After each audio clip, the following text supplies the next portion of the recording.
Topic आहे सम आणि विषम संख्या।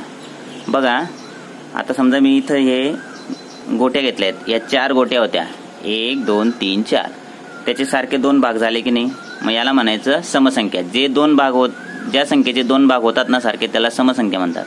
आणि इथं आता 5 गोट्या घेतल्या होत्या बघा 1 2 3 4 5, मी 2 भाग करायला गेलो, 2 2 चे भाग झाले परंतु एक उरतोय। आता तो कशात टाकायचा? एक तर एका बाजूला 3 झाले, एका बाजूला 2 झाले, सारखे भाग झाले का? नाही, म्हणजे 4 ही संख्या सम झाली, 4 ही संख्या सम झाली, परंतु 5 ही संख्या विषम झाली। ठीक आहे, मग सम म्हणजे काय? ज्या संख्येचे सारखे 2 भाग होतात, आणि विषम म्हणजे ज्या संख्येचे 2 समान भाग होत नाहीत। मग कसं ओळखायचं?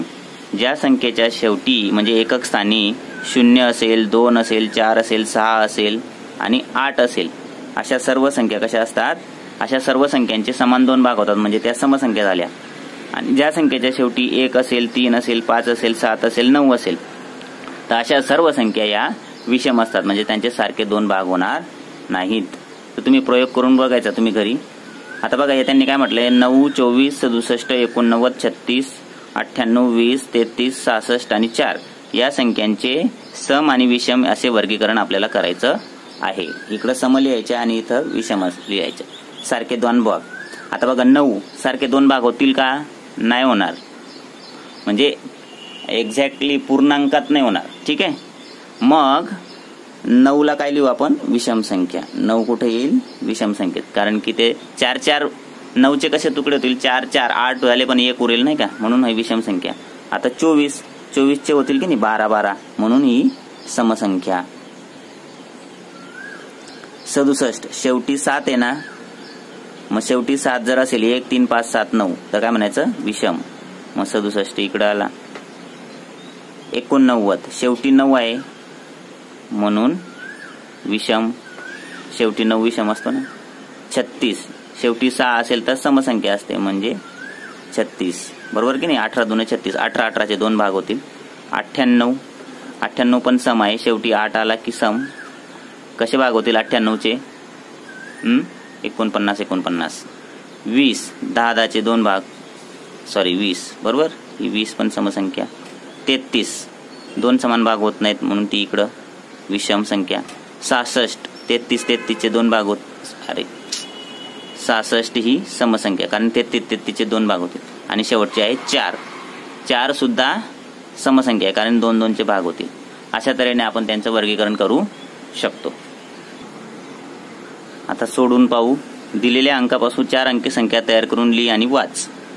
आता आपल्याला एकच कोणती तरी 4 अंकी संख्या बनवायची आहे आणि ती लिहायची आणि वाचायची। ठीक आहे, मग चला आपण या सिक्वेन्सने लिहिलं तर 4 अंकी संख्या तयार होऊन जाईल। 3 6 7 9। आता हे आपण मी सेपरेट वाचला, असं वाचायची नाही। 4 अंकी संख्या कशी वाचायची? 1000, बरोबर। 3679 कसं लिहिणार? 3679।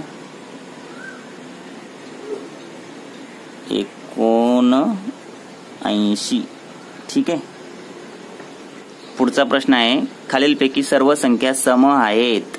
सर्व संख्या, नीट वाचा प्रश्न।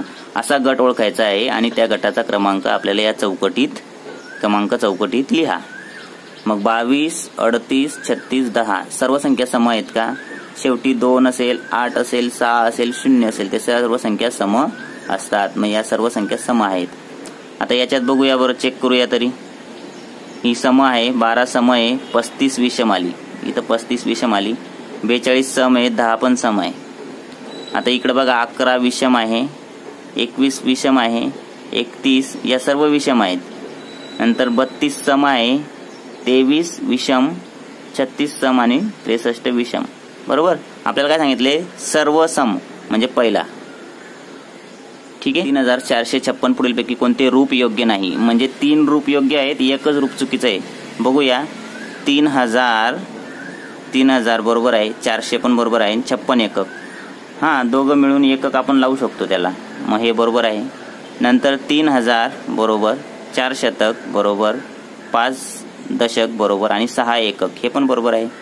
आता 34 शतक हां, दोघं मिळून आपण याला शतक म्हणू शकतो, 34 शतक. आणि दोघं मिळून याला आपण एकक पण म्हणू शकतो, 56 एकक. हे पण बरोबर आहे. आता शेवटचं बघूया, 340 शतक. आता शतक जिथं पकडलं तर 340 शतक नाही, 34 शतक म्हणायला पाहिजे, म्हणजे हे चुकीचं आहे. 5.6 एकक हे पुढचं बरोबर, पण हे चुकलेलं आहे इथे, बरोबर. म्हणजे हा पर्याय चुकीचा, म्हणजे हे उत्तर हे रूप योग्य नाही, म्हणून आपलं पर्याय क्रमांक काय येईल? 4. पर्याय